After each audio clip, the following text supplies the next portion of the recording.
जब आत्मा की शुद्धि ही जीवन का सबसे बड़ा लक्ष्य बन जाए, जब धर्म केवल सुनने का नहीं बल्कि जीवन में उतारने का अवसर बन जाए, तब प्रारंभ होता है जैन धर्म का सबसे पावन और प्रेरणादायी पर्व दशलक्षण।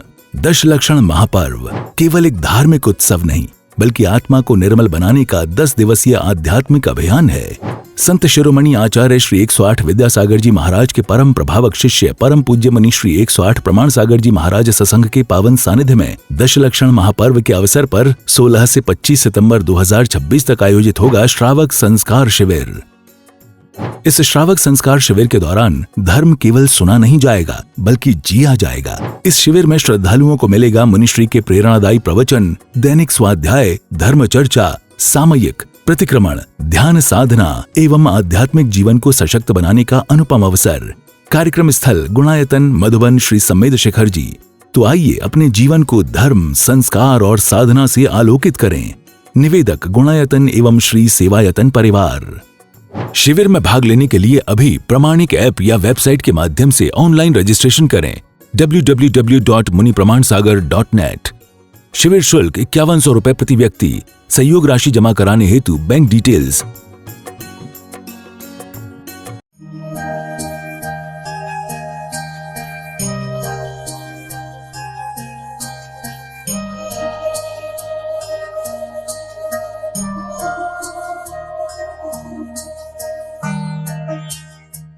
इस कार्यक्रम के पुण्यार्जक हैं गुणायतन परिवार। गुणायतन परिवार द्वारा भोपाल में बड़ी सार्थक पहल की गई है, जिसमें बच्चों को संस्कार युक्त और गुणवत्तापूर्ण शिक्षा देने का मौका मिल रहा है। ये बच्चों की व्यवस्था की गई है, जिसमें 6वीं 7वीं के बच्चे इस साल लिए जाएंगे और 11वीं 12वीं और सीए फाउंडेशन के बच्चों को यहाँ रखा जाएगा। ये मेधावी छात्रों को प्रावीण्य के आधार पर उसे प्रविष्टि मिलेगी। पूरे देश भर से प्रविष्टि आएगी। प्रत्येक कक्षा में मात्र 30-30 बच्चों का ही चयन होगा और चयनित बच्चे वे होंगे जो अपनी प्रतिभा के बल पर चुने जाएंगे और उनको एक प्रकार की स्कॉलरशिप दी जाएगी। ये छात्रवृत्ति के तहत पढ़ेंगे। गुणायतन के समाज कल्याण की दिशा में एक बहुत अच्छी पहल है और ये सार्थक पहल है। इसकी शुरुआत भोपाल से हो रही है। ये भोपाल वालों के लिए बहुत गौरव का विषय है। इसके लिए गुणायतन के साथ विद्यासागर इंस्टीट्यूट और सेज और एपीटी, इन तीनों को भी मैं बहुत बहुत आशीर्वाद देता हूँ।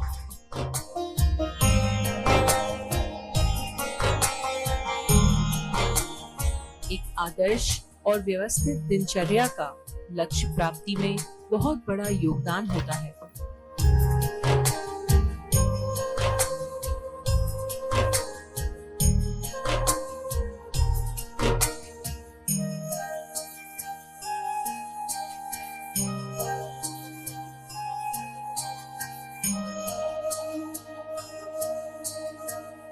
तुम सम मैं समता धरूं,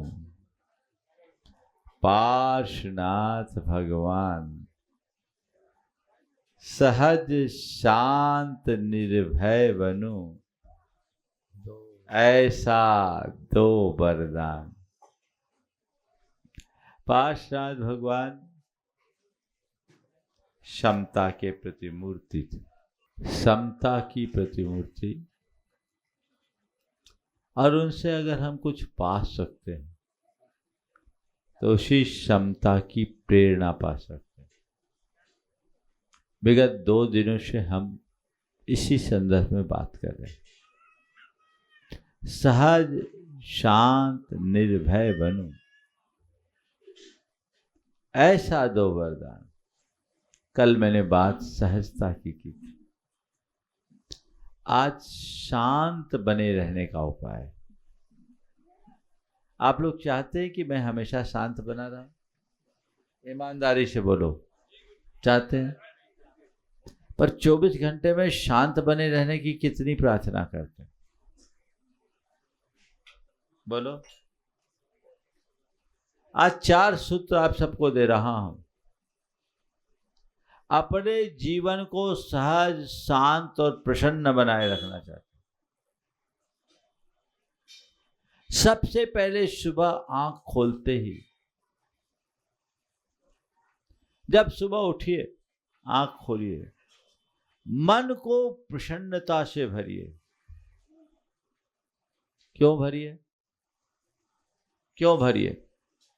इसलिए कि आज मैं इस धरती के सबसे सौभाग्यशाली लोगों में एक हूं जिन्हें जीवन का नया दिन देखने को मिला है।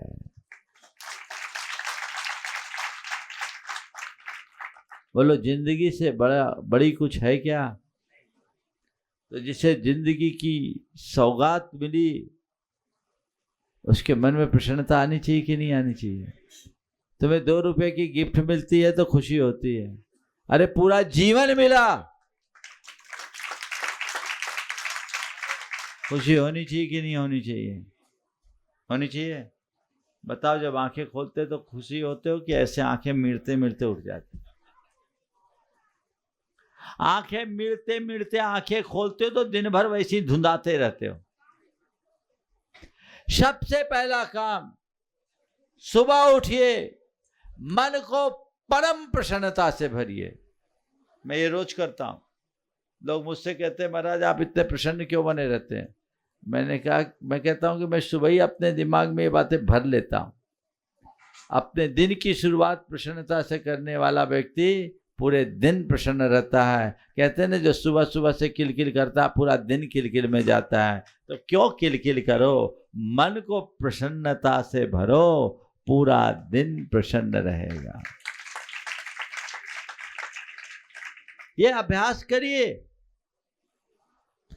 आप आज का दिन तो निकल गया, कल से शुरुआत कीजिए। आंखें खोलिए, भगवान पार्श्वनाथ को याद कीजिए, मन को प्रसन्नता से भरिए, उनके चरणों में धन्यवाद ज्ञापित कीजिए कि हे प्रभु, आपकी कृपा से मुझे ये जीवन का नया दिन मिला है। आज मैं परम प्रसन्न हूँ, आनंद में हूँ, और आपसे केवल इतना ही निवेदन करता हूँ कि ऐसी शक्ति दे, ऐसी दृष्टि दे कि आज का पूरा दिन मैं सहजता और शांति से बिता सकूं।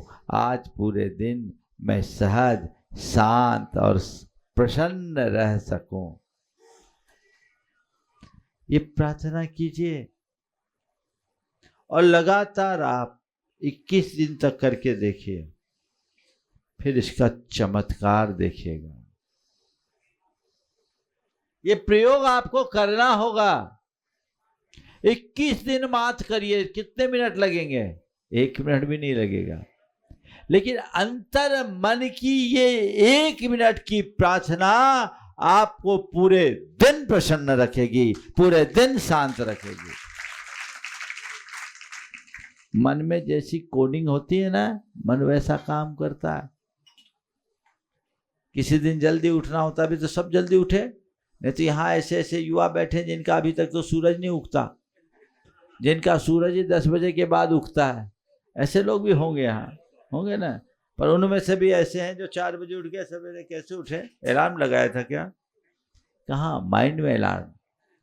जल्दी उठना है, सुबह जल्दी उठना है, सुबह जल्दी उठना है। ये बात आपने अपने मन में बिठाल दी, आपकी नींद अपने आप खुल गई।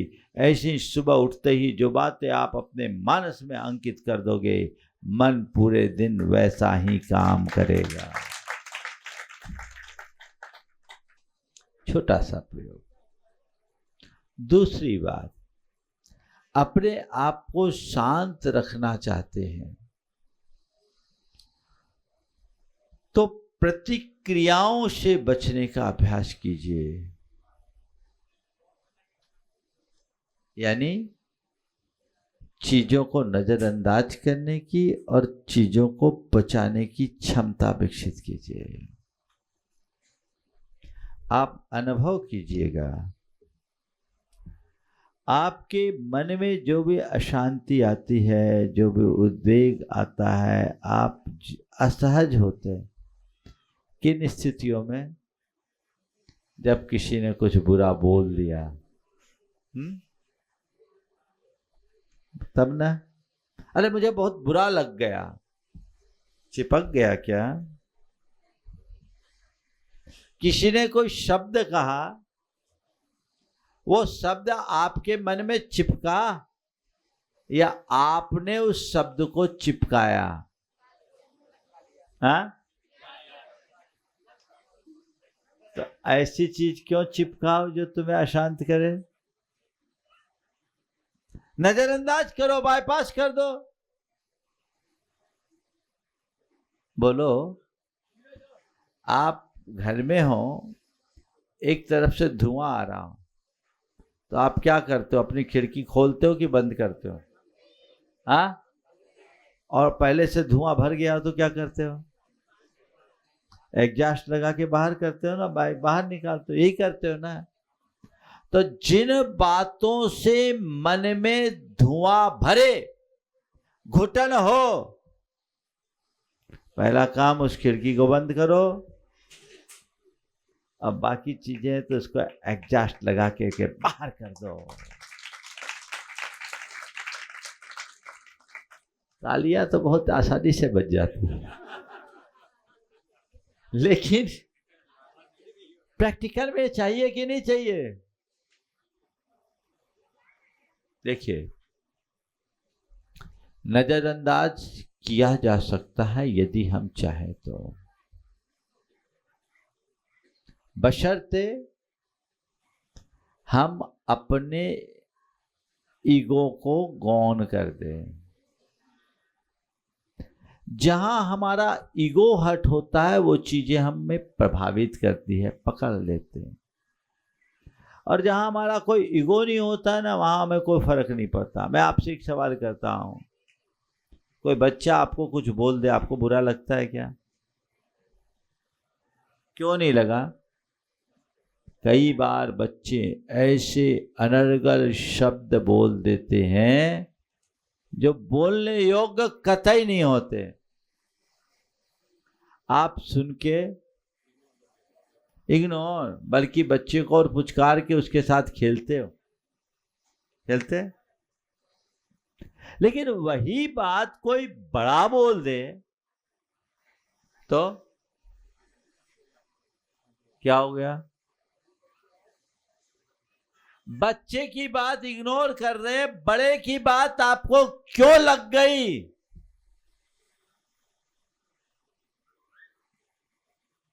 बात तो केवल बात होती है, बात नहीं लगती। हम बातों को पकड़ते हैं, और जो इनको पकड़ेगा वो सदैव दुखी रहेगा। लोग मेरे विरुद्ध कुछ ना कहे, ये मेरे हाथ में नहीं है, है क्या? कोई मेरे विरुद्ध कोई प्रतिकूल टिप्पणी ना करे, ऐसा किसी के हाथ में है क्या? नहीं है। पर कोई कैसी भी टिप्पणी क्यों ना करे, मैं उससे अप्रभावित रहूं, ये तो मेरे हाथ में है। अप्रभावित रहने की कला अपने अंदर विकसित कर लीजिए ना। कौन अशांत करेगा? बोलो। एक बात बताओ, कोई दूसरा हमें दुखी नहीं करता, हम खुद दुखी होते हैं। कदाचित हमारे सुखी होने में दूसरा कारण फिर भी बन जाए, पर दुखी तो हम खुद से ही होते हैं। और हमने ऐसी हैबिट बना रखी है, बीमारी पाल रखी है दुखी होने की, उसे ही बदलना है। किसी ने कुछ कहा, इग्नोर करो, बस इतने में ही तो खेल बदल जाता है। महाराज जी वही तो नहीं होता, तो तुम्हें बीमारी बने रहना है तो तुम जानो भाई, इलाज हमने बता दिया, दवाई तो तुम्हें ही खानी पड़ेगी। एक बार एक बहन जी आई, शंका समाधान में उन्होंने सवाल किया, बोले महाराज जी हमारे श्रीमान रोज ऑफिस से आते हैं और 2-4 कड़ी बातें कह देते हैं। पहले तो मैं चुपचाप सह लेती थी, लेकिन आजकल मैं भी जवाब दे देती हूँ। कहाँ तक सहन करूँ? क्या मेरा ऐसा करना ठीक है? सवाल किया उन्होंने, क्या ऐसा करना ठीक है? मैंने उनसे कहा ये बताओ, जब आप जवाब नहीं देती थी तब में और जब जवाब देने लगी तब में क्या अंतर आया? बोले महाराज जी पहले चुपचाप सुन लेती थी, जवाब नहीं देती थी तो मामला आधा घंटा घंटा आध घंटा में ठंडा हो जाता था, वो अपने काम में लग जाते थे, मैं अपने काम में लग जाता। और मैंने कहा जब से तुमने जवाब देना शुरू किया तब से? बोले जब से जवाब देना शुरू किया तब से क्या हुआ महाराज जी, रात भर दोनों में सीधी युद्ध चलता, वो उधर मुंह करते हम इधर मुंह करते। यही होता है ना, बोलो सबका अनुभव है। तो जवाब देने में जीत है या नजरअंदाज करने में जीत है? बोलिए। हाँ, जानते तो सब हो, अब बिठा दूं तो कहूं मुझसे अच्छा प्रवचन सुना दो। बदलाव चाहिए। एक बात ध्यान रखना, किसी के स्वभाव में हम बदलाव नहीं ला सकते, पर उसके प्रति अपने दृष्टिकोण में परिवर्तन लाया जा सकता है। हम अपेक्षा रखते वह बदले, संत कहते वह बदले उसे हटा दो, उसके प्रति मेरी दृष्टि बदले, ये भाव जगा लो, कोई फर्क नहीं पड़ता, कोई फर्क नहीं पड़ता। एक सज्जन एकदम इससे उलट, बहुत शांत स्वभावी, पर उनकी धर्मपत्नी बिल्कुल कर्कशा,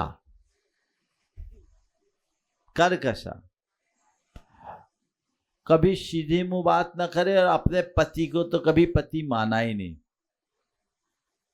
ऐसे दुरदुरा के बात करे जैसे कोई उनका नौकर हो। लेकिन इसके बावजूद वो आदमी बिल्कुल सहज बना। एक रोज मेरे दरवाजे के बाहर, कमरे के बाहर, वो अपनी पति से जैसा उनका अभ्यास था, जैसी आदत थी, बहुत उठपटांग बोल रही थी, बोल नहीं रही थी, बक रही थी। बोलना तो थोड़ा संयत होता, वो बक रही थी। मेरे कानों में वो शब्द आए, एक पल को मुझे भी तरस आ गया, क्या बोल रही। और कोई भी व्यक्ति ऐसी बातें जो वो बोल रही थी इसको कभी अच्छा नहीं कहे, वो बोली। और उसके बाद वो व्यक्ति मेरे पास आया कमरे में, 10 सेकेंड 15 सेकेंड का भी गैप नहीं होगा, लेकिन उसका चेहरा एकदम सहज शांत, जैसे कुछ हुआ ही नहीं। उसका चेहरा एकदम सहज शांत, जैसे कुछ हुआ ही नहीं हो। मैंने कहा भैया क्या हो गया, ये क्या चल रहा है? बोले महाराज जी कुछ नहीं, मैं तो तपस्या कर रहा हूँ, तपस्या कर रहा हूँ। महाराज उसका नेचर ऐसा है, मैं मानता हूँ, बोलती, और मैंने आप लोगों से यही सुना है, दूसरा कोई दुर्वचन कहे और तुम सहोगे तो तुम्हारे कर्म झड़ेंगे, मैं इसे अपने कर्म झड़ाने का निमित्त मानता हूँ। और महाराज वो थोड़ी हाइपर हो जाती है, थोड़ा नेचर है, लेकिन ऐसे बहुत अच्छी है, मेरा केयर भी बहुत करती। ये दृष्टिकोण विकसित होते ही जीवन की दिशा बदलती है। हम ऐसा दृष्टिकोण अपने अंतरंग में विकसित क्यों नहीं कर सकते? कर सकते कि नहीं? बोलो। महाराज हम उपवास कर सकते हैं, हम व्रत कर सकते हैं, हम त्याग तपस्या कर सकते हैं, लेकिन किसी की बात को नजरअंदाज नहीं कर सकते, है ना? यही तो गड़बड़ है। पारसनाथ भगवान ने 10 भाव तक कोई जवाब नहीं दिया, और उनका जवाब न देना उनको लाजवाब बना दिया। पारसनाथ भगवान के उत्कर्ष की कहानी क्या है? यही है ना, हम कुछ तो प्रेरणा ले। तुम पर वैसे उपसर्ग नहीं आने वाले, पार्श्वनाथ भगवान जैसे उपसर्ग तुम पर नहीं आने वाले, लेकिन तुम जिस भूमिका में हो, छोटी मोटी बातों को तो बर्दाश्त कर लो। मनुष्य शारीरिक कष्टों को तो बहुत आनंद से झेल लेता है, मानसिक कष्ट को कम झेल पाता है। क्यों? क्योंकि समझ का अभाव है, सहनशीलता का अभाव। सही समझ विकसित कर लीजिए, अपने मन को सहनशील बनाइए, चीजों को नजरअंदाज करने का लक्ष्य बनाकर जाइए, बदलाव आएगा। और शांति भी तभी है। अब बताओ, जिनके साथ आपको जीना है, जिनके साथ आपको रहना है, और उनसे मुंह फुला के रहो तो कोई मजा है? हाँ, बड़ी विचित्र हाल है। एक बार एक बहन जी आई मेरे पास, बोले महाराज जी मुझे आपकी पिच्छी चाहिए, हमें आप पिच्छी दे दो। उम्र ज्यादा नहीं, 30-32 साल की उम्र होगी। हम बोले मेरी पिच्छी नहीं लोगे, मैं आजीवन ब्रह्मचर्य व्रत लेने पर पिच्छी देता हूँ, अभी तुम्हारी उम्र नहीं दिख रही कि तुम पिच्छी लो। बोले नहीं महाराज जी, हम लोग तो 6-6 महीना एक दूसरे से बात ही नहीं करते। हम लोग तो 6-6 महीना एक दूसरे से बात ही नहीं करते, हमारा तो निभ जाएगा। हमने कहा तब तो तुम्हें और नहीं मिलेगा, पहले बातें करना सीखो।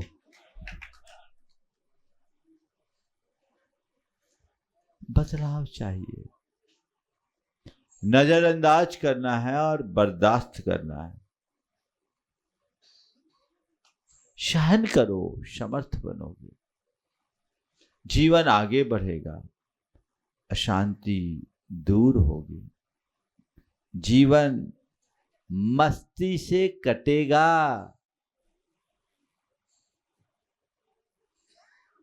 ठीक है, जो बात मेरे अनुकूल नहीं है, मेरे काम की नहीं, उसको हटाओ, काम की बातें पकड़ो। आप लोग क्या करते हो, काम की बात तो फिर भी भूल जाओ, बिना काम की बातें ज्यादा पकड़े रहते हो। आज से 20 बरस पहले किसी ने कोई अपशब्द कहा होगा, आज भी आपके जहन में होगा। लेकिन इतने अच्छे काम हुए, अभी हमने प्रवचन में इतनी बातें सुनाई, हो सकता है जाते ही सब भूल जाओगे। और आज हम तो इसीलिए आते ही हैं प्रवचन सुनने के लिए। प्रवचन सुन के जब उठते हैं तो अपना पैंट झड़ाते हैं, वहीं सब झड़ा देते हैं। आपकी बात आप ही रखो, हमारे साथ रहने से हम तो दिक्कत में पड़ जाए। अच्छाइयों के प्रति हमारा लगाव कम रहता है, बुराइयों से चिपके रहते हैं। आखिर कैसे काम चलेगा? बदलाव चाहिए ना। तो आप आज से तय करेंगे कि मैं अपनी प्रतिक्रियाओं को कम करूंगा। बोलो, करेंगे? अब तीसरी पॉइंट, तो इसे पॉइंट पे बता दूं।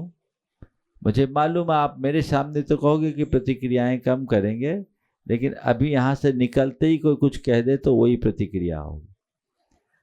क्यों? पानी कहीं से एक बार बहता है ना, तो जब भी वहां पानी ढोलो वहीं से बहेगा, है ना अनुभव? एक बार पानी कहीं से बह गया, वहां पानी ढोलोगे तो वहीं बहेगा। ये संस्कार है। जो तुम्हारे संस्कार प्रतिक्रिया करने के बने हुए हैं, वो बार बार वैसे ही प्रेरित करेंगे और तुम्हारे द्वारा वैसी ही प्रतिक्रिया होगी। तो उसके लिए क्या करना है? बचना है ना। तो उसके प्रति हमें सजगता के साथ शुद्धि करना होगा। प्रतिक्रिया से कैसे बचे, है ना, उसकी उपाय बता रहा हूं। पहला काम, जब भी आपको लगे कि मैं कोई प्रतिक्रिया कर रहा हूं और मेरी प्रतिक्रिया नकारात्मक, तीखी या अवांछित है, जैसे आपको इसका एहसास हो, तुरंत अपने आप को रोकिए, अपने मन ही मन पश्चाताप की अभिव्यक्ति कीजिए। हे भगवान, मैंने गलती कर दी, मैं ट्रैक से बाहर आ गया, मुझे ये प्रतिक्रिया नहीं करनी चाहिए थी, अब मैं इसका ध्यान रखूंगा। पहला काम। दूसरा काम, उस व्यक्ति से तत्क्षण क्षमा मांगिए। भैया माफ करो, गलती हो गई, मेरा भाव ऐसा नहीं था, मुंह से निकल गया, माफ कर दो भाई। और अंतर्मन से माफ, बात आगे नहीं बढ़ेगी। और उस समय 3 बार अपने मन में दोहराइए, अब मुझे संयत रहना है, शांत रहना है, मुझे संयत रहना है, शांत रहना है, मुझे संयत रहना है, शांत रहना। उस मूवमेंट में एक काम कीजिए। मैं आपको कोई प्रवचन नहीं सुना रहा हूं, आपके जीवन के रूपांतरण का विज्ञान बता रहा हूं। आप बदलाव चाहते हो तो ये अपनाओ। कोई प्रवचन में कोई जादू नहीं होता कि महाराज ने प्रवचन दिया, हमने सुना और सब बदल गया। प्रवचन में तो जीवन की कला बताई जाती है, फॉलो करोगे तो निकल जाओगे और नहीं तो फेल हो जाओगे। ये अभ्यास कीजिए। दूसरा अभ्यास, रात्रि के शयन से पूर्व सुबह से शाम तक के विचारों को रिकॉल कीजिए। फ्लैशबैक में जाके देखिए कि आज मैंने कहाँ क्या कहा, किससे क्या कह दिया, और तटस्थ भाव से उसकी समीक्षा कीजिए कि ये बात कहने योग्य थी कि नहीं। तुरंत अपने आप की निंदा कीजिए, नहीं, आज मैंने जो कहा वो गलत कहा, मुझे ऐसा नहीं कहना चाहिए था, आने वाले दिनों में मैं इसका ध्यान रखूंगा। और अगर कोई ज़्यादा बड़ी टिप्पणी हुई है किसी से, जिससे किसी का मन आहत हो, तुरंत एक कॉल करिए, उसको कॉल कीजिए, भाई साहब मैंने आज आपको ये बोल दिया, भावावेश में बोल दिया, मेरा मानसिक संतुलन बिगड़ गया, मैं भावनात्मक आवेग में बह गया, मुझे माफ करना, मुझे ऐसा नहीं बोलना था। ये करिए, फिर देखिए आपके भीतर एक नए व्यक्ति का जन्म होगा। ये बदलाव, इसी का नाम ट्रांसफॉर्मेशन है। ये अंतरंग में घटित होना चाहिए, ऐसी दृष्टि जगनी चाहिए। ये आप कर सकते कि नहीं कर सकते? बोलो। इसमें कोई नियम कुछ नहीं है, अपने अंदर बदलाव।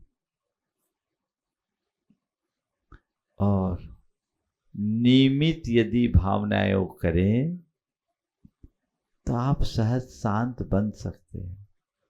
मुझे शांत रहना है, मुझे शांत रहना है, इसे बार बार दोहराइए, संयम रखिए। आप ये चीजें अपनाएंगे तो आपका जीवन प्रतिक्रिया मुक्त होने लगेगा। एक युवक जो मेरे पास 52 गजा में शिविर में आया, भावना योग के, मैंने ये सब बातें बताई। 3 दिन का शिविर था। शिविर अटेंड करने के बाद उसने उसको पूरी तरह अपनाया। एक दिन जब वो मिला, उसकी धर्मपत्नी ने बोला, उसकी गाड़ी में बाइक मोटरसाइकिल पर लिखा था मुझे शांत रहना है, जो मैं बोलता हूँ। देखा तो उसकी धर्मपत्नी ने कहा महाराज ये आपका चमत्कार है। मैंने कहा कौन सा चमत्कार, मैं तो कोई चमत्कार की बात ही नहीं करता। बोले महाराज जी मैंने इनसे बहुत अनुरोध करके 52 गजा में इन्हें भावना योग के शिविर के लिए प्रेरित किया, इनको लेकर गई। महाराज ये प्रचंड क्रोधी थे, कभी सीधी मुंह बात नहीं करते और घर का सामान उठा उठा करके फेंकते। भोपाल के वो सज्जन थे। महाराज आपके यहाँ शिविर में गए, कमाल हो गए।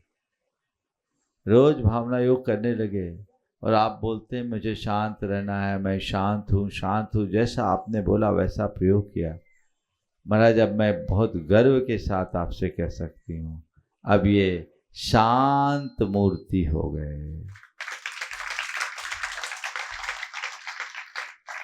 और वो व्यक्ति सबको प्रेरित करता है, भावना योग के लिए लोगों को प्रेरित करता है। हाँ, सब वो पूरा प्रचार उसी तरीके से, वो खुद का अनुभव है। बोले महाराज मैं अपने अंदर जो बदलाव महसूस किया हूं, ये बदलाव औरों में भी हो सकता है। आप अपने भीतर भी वो क्षमता विकसित कर सकते हैं। अंतरंग में ऐसी भावना जगाएंगे, बड़ा बदलाव घटित कर पाएंगे। हमें उसके लिए तैयार होना है।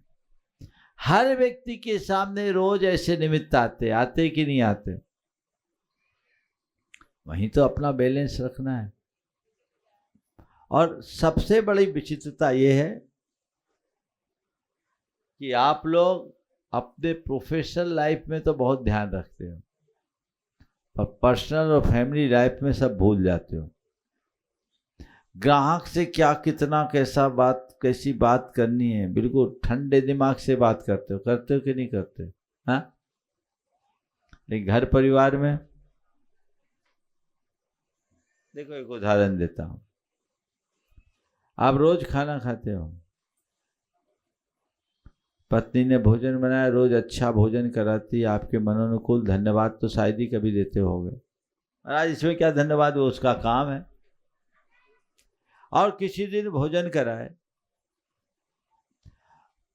4 आइटम है और एक आइटम में अगर नमक कम हो या मिर्ची ज्यादा हो जाए तो आपकी क्या प्रतिक्रिया होती? बोलो ईमानदारी से बोलो चूचू, क्या प्रतिक्रिया होती? हाँ, खाना बनाने नहीं आता, सब खराब कर दिया, खाना का मजा खराब कर दिया। आइए साथ में क्या है ना? 4 चीजें हैं जिसमें केवल एक चीज खराब है, पर तुमने उस एक चीज के पीछे से 3 चीज को भी खराब कर दिया। ठीक है? ऐसी और इसी तरह की प्रतिक्रियाएं आप लोगों की आती है। लेकिन आपका कोई ग्राहक है, 10 लाख का पेमेंट रोका है और 2 लाख दे रहा है, क्या करते हो? बोलो, क्या करते हो? हाँ, कोई बात नहीं, मन में सोचते हो कम से कम 2 तो आया। यहां आप कितने बैलेंस्ड हो, समझने की बात केवल इतनी सी है। जो संतुलन यहां है वही संतुलन घर परिवार में क्यों नहीं? वहां आप क्यों बदल जाते हो? और बड़े प्यार से, ठीक है भैया कोई बात नहीं, आप दे देना, धीरे धीरे से दे देना। वहां तो बाबू भैया, जबकि उससे पैसा लेना बनता है, और घरवाली की तो और तुम्हें दे रही है, ले नहीं रही है, तुम्हारा रोज काम कर रही है, तुम्हारा ख्याल कर रहे। हाँ, बस यही चीजें लाना है। जीवन का मजा है व्यवहार में संयम और संतुलन, मन में शांति और प्रसन्नता, यही जीवन का मजा है। इसे आत्मसात कीजिए, अभ्यासी बनिए और अपने जीवन का आनंद लीजिए। आप लोग जीवन जीते हो, मैं कहता हूं जीवन जिए मत, जीवन का मजा लीजिए। जीवन को जीना तो खींच तान कर जिंदगी पूरी कर देना है। ये जीवन चाहे जैसे खींच तान करके पूरा करने के लिए नहीं है, ये जीवन हर पल जीने का मजा लेने के लिए है, आनंद लेने के लिए। हम अपने दृष्टिकोण में थोड़ा परिवर्तन करके ये सब चीजें घटित कर सकते हैं। वैसा घटित करें, अपने जीवन को सुंदर बनाए, बेहतर बनाए। पार्श्वनाथ भगवान का सच्चा भक्त वही है जो उन जैसे सहज, शांत और निर्भय बनता है। पार्श्वनाथ भगवान का वो भक्त नहीं कि जो उनके चरणों में आंधी पानी में भी लाडू चढ़ाने जाता है। जाओगे, परीक्षा तो आज से ही चालू हो गई, कल भी हुई, लेकिन मानता हूं पार्श्वनाथ भगवान के भगत कच्चे है ही नहीं। मैं अनुभव करता हूं बाकी दिनों में मौसम भले सूखा रहे, पर मोक्ष सप्तमी में तो परीक्षा होगी होगी।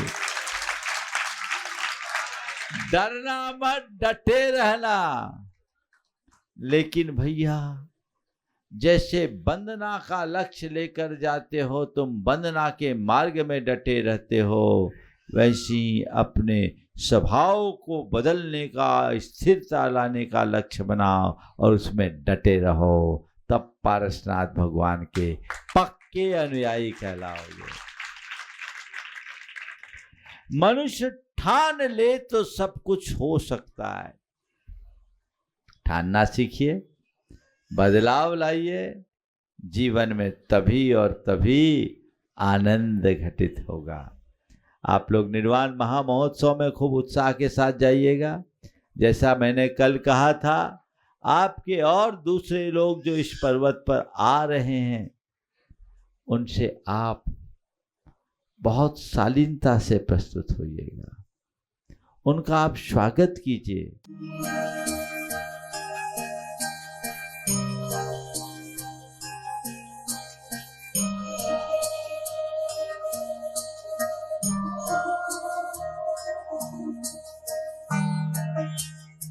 जब आत्मा की शुद्धि ही जीवन का सबसे बड़ा लक्ष्य बन जाए, जब धर्म केवल सुनने का नहीं बल्कि जीवन में उतारने का अवसर बन जाए, तब प्रारंभ होता है जैन धर्म का सबसे पावन और प्रेरणादायी पर्व दशलक्षण।